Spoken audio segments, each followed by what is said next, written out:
만약에요, 여러분한테 한 나라의 정부 시스템 전체를 처음부터 싹 디지털로 만들어야 하는 임무가 주어졌다고 한번 상상해 보세요. 어디서부터 시작해야 할까요? 이건 뭐 앱 하나 만드는 거랑은 차원이 완전히 다른 얘기죠. 말 그대로 디지털 국가 하나를 통째로 건설하는 거대한 프로젝트거든요. 오늘은 바로 이 복잡하고 거대한 과제를 성공으로 이끄는 그 비밀 청사진, 그걸 함께 열어보려고 합니다. 자, 바로 이 질문이 모든 것의 시작점입니다. 여러분이 프로젝트 매니저가 돼서 수백만 시민이 쓸 디지털 신분증, 세금 시스템, 온라인 민원 서비스 이런 걸 만들어야 해요.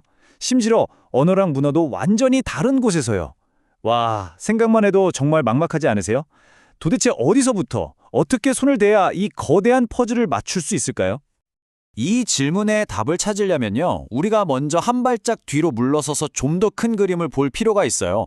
왜냐하면 우리가 흔히 생각하는 원조라는 개념 자체가 지난 수십 년 동안 완전히 180도 바뀌었거든요. 그냥 돈이나 물자를 보내주던 예전 방식은 이제 더 이상 통하지 않는 시대가 온 겁니다. 이 타임라인을 한번 보세요. 개발이라는 말의 의미가 시대에 따라 어떻게 변해왔는지 한눈에 보이죠. 옛날에는 그냥 공장 짓고 자원 확보하는 눈에 보이는 성장이 전부였어요. 하지만 지금 21세기의 가장 중요한 키워드는 바로 지속 가능성입니다. 이게 무슨 뜻이냐면 단순히 건물 하나 지어주는 게 아니고요. 그 나라가 스스로 성장할 수 있는 시스템과 역량, 그 자치를 만들어주는 거예요. 훨씬 더 깊고 총체적인 접근 방식인 거죠. 그래서 이게 오늘날 디지털 정보 프로젝트에 어떤 의미가 있을까요? 예전엔 그냥 선진국 정부가 개발도상국 정부한테 돈을 주는 그런 일방적인 관계였다면 지금은 완전히 달라요. 보시는 것처럼 여러 기관들이 힘을 합치고 무엇보다 가장 중요한 건 현지 사람들이 직접 참여해서 스스로 문제를 해결할 역량을 키우도록 돕는다는 겁니다. 흔히 하는 비유 있잖아요. 물고기를 잡아주는 게 아니라 낚시하는 법, 더 나아가서 낚시 도구를 만드는 법까지 알려주는 거죠.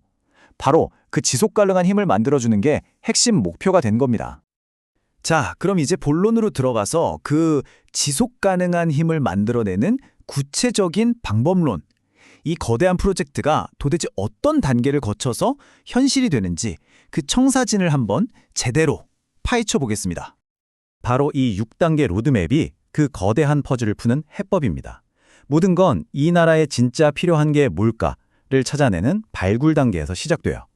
좋은 아이디어가 나오면 이게 정말 실현 가능한지 꼼꼼하게 따져보고 준비와 심사, 그 다음엔 최고의 전문가들로 그림팀을 꾸립니다. 조달, 그리고 드디어 실제 시스템을 구축하고 실행, 마지막엔 우리가 정말 잘 해냈나 하고 되돌아보는 평가로 마무리하죠. 이런 체계적인 과정이 없다면 수백만 달러짜리 프로젝트가 그냥 길을 잃고 헤매게 될 수도 있어요. 자, 이런 거대한 프로젝트를 혼자 할 수는 없겠죠. 정말 수많은 전문가들이 참여하는데 PM, PMC, PC, 와, 약어만 들어도 벌써 머리가 아파오잖아요. 그래서 제가 이 과정을 아주 큰 빌딩 건설 현장에 비유해서 정말 쉽게 설명해 드릴게요. 과연 누가 건물의 청사진을 그리고 누가 공사 현장 전체를 지휘하고 또 누가 실제로 벽돌을 쌓는 역할을 맡게 될까요? 첫 번째 주자는 바로 PM, 사업관리 용역입니다. 이분들은요, 딱 총괄시공사라고 생각하시면 돼요. 맨 처음 기획 단계부터 프로젝트가 다 끝난 뒤에 후속 조치까지 말 그대로 전체를 다 관리하는 거죠. 큰 그림을 책임지는 사령탑이라고 할 수 있습니다. 다음은 PMS, 사업수행 컨설팅입니다. 이분들은 설계 및 엔지니어링 회사 같은 역할을 해요. 예를 들어서 과연 이 나라의 기존 인터넷망이 새로운 시스템을 버텨낼 수 있을까 같은 아주 기술적인 문제를 분석하고 해결책을 설계하는, 그러니까 이 프로젝트의 두뇌 역할을 하는 셈입니다. 그리고 마지막으로 PC, 단위 사업 시행자입니다. 이분들이 바로 전문 협력 업체들이죠. 현장에서 직접 땀 흘리면서 손으로 결과물을 만들어내는 분들인 거예요. 코드를 짜서 소프트웨어를 개발하고 서버를 설치하고 데이터 센터 건물을 짓는 것처럼요. 청사진을 진짜 현실로 만드는 실질적인 작업을 수행하는 팀입니다. 이 표를 보면 관계가 아주 명확해져요. 예를 들어서 우리나라의 개발협력 대표기관인 코이카 같은 발주처는 최종 결정권자입니다. 모든 계획을 검토하고 오케이, 그렇게 합시다 하고 최종 도장을 찍어주는 역할이죠. 반면에 컨설턴트, 즉 PMC는 실제 두뇌와 손발이 되어서 계획안을 짜고 보고서를 만들면서 실무를 이끌어갑니다. 그러니까 한쪽은 방향을 결정하고 다른 한쪽은 그 방향으로 달려가는 아주 명확한 역할 분담이 이루어지는 거죠. 자, 계획도 세웠고 역할도 나눴습니다. 그럼 이제 실행만 하면 될까요? 아니요. 이 거대한 프로젝트에는 또 다른 아주 중요한, 그리고 솔직히 말해서 전혀 화려하지 않은 주인공이 있습니다. 그건 바로 서류 작업입니다. 여러분이 상상하시는 것보다 훨씬 어마어마한 양의 서류 작업이요. 이 분석 자료에 정말 솔직하면서도 핵심을 찌르는 표현이 있더라고요.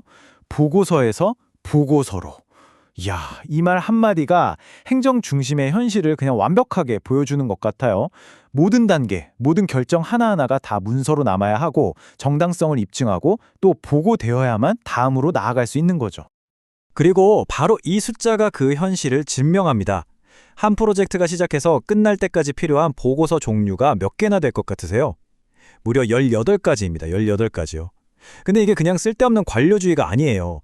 수백만 달러의 세금이 제대로 쓰이는지 확인하고 모든 과정을 투명하게 기록해서 실패의 위험을 줄이기 위한 아주 필수적인 안전장치인 셈이죠.